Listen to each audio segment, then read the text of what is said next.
మొత్తం ఇవాళ పత్రికలన్నింటినీ ఒక దగ్గరికి తెచ్చి విశ్లేషణ చేస్తే ఏంటంటే తుది తీర్పు ఏంటంటే చాట్‌జీపీటీది బీసీ దళితుల కోణం తెలుసుకోవాలంటే విజయక్రాంతి పత్రిక చదవాలి. బీసీలకు దళితుల కోణం, బీసీలది దళితుల కోణం తెలుసుకోవాలంటే విజయక్రాంతి పత్రిక చదువుమని సజెస్ట్ చేస్తూ ఉంది. ప్రభుత్వ పథకాలు సమాచారానికి సాక్షి, మన తెలంగాణ ఇవి జర జోక్తా ఉన్నాయి ప్రభుత్వాన్ని. సామాన్య ప్రజల సమస్యలకు V6 వెలుగు చదవండి అని చెప్పి చెప్తా ఉంది. ఇక అగ్రవర్ణాల గురించి, అగ్రవర్ణాల జోకుడు వార్తలు, అగ్రవర్ణాలకు సంబంధించినటువంటి వార్తలు తెలుసుకోవాలంటే ఎలైట్ అండ్ పాలసీ న్యూస్ కోసం ఈనాడు, ఆంధ్రప్రభ చూసుకోవాలి. ఇక మెయిన్ స్ట్రీమ్ పత్రికలు ఓసీ పొలిటికల్ ఎలైట్ కవరేజ్ ఎక్కువగా ఉన్నాయి. ఈ పత్రికలు మాక్సిమం మెయిన్ స్ట్రీమ్ పత్రికలన్నీ కూడా అప్పర్ క్యాస్ట్ కోసం, ఎలైట్ వర్గాల కోసం పనిచేస్తున్నట్టుగా ఇవాళ ఉన్నాయి. ఇక ప్రత్యామ్నాయ ప్రజాపక్ష పత్రికలు సాక్షి, మన తెలంగాణ, విజయక్రాంతి కనిపిస్తూ ఉంది.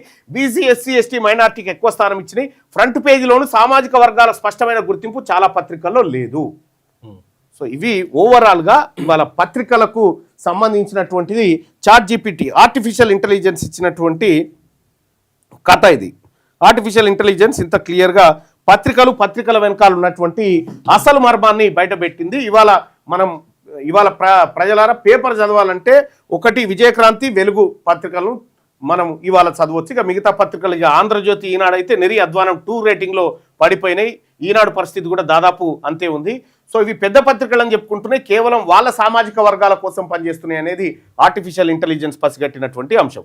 సో ఇక్కడ ఒకప్పుడు పత్రికలు మనని నిర్ణయించేటి, ఇలా పత్రికల భాగవతం ఏందో మనం నిర్ణయించే స్థాయికి ఆర్టిఫిషియల్ ఇంటెలిజెన్స్ వచ్చింది, సోషల్ మీడియా వచ్చేసింది. సో కాబట్టి ప్రతిరోజు పత్రికలు ఏ వర్గాలకు కొమ్ము కాస్తా ఉన్నాయి, ఏ వర్గాలకు వంతబాడుతూ ఉన్నాయి అనేటువంటి అంశాన్ని స్పష్టంగా ఇక్కడ తెలియజేస్తూ ఉంది ఆర్టిఫిషియల్ ఇంటెలిజెన్స్. కాబట్టి సోదరులారా, మనకు ఈ పత్రికలు మనకు న్యాయం చేయట్లేదు, ఒకటి అరా పత్రిక తప్ప మన వర్గాల గురించి మాట్లాడతలేదు అనేది స్పష్టమైంది కదా.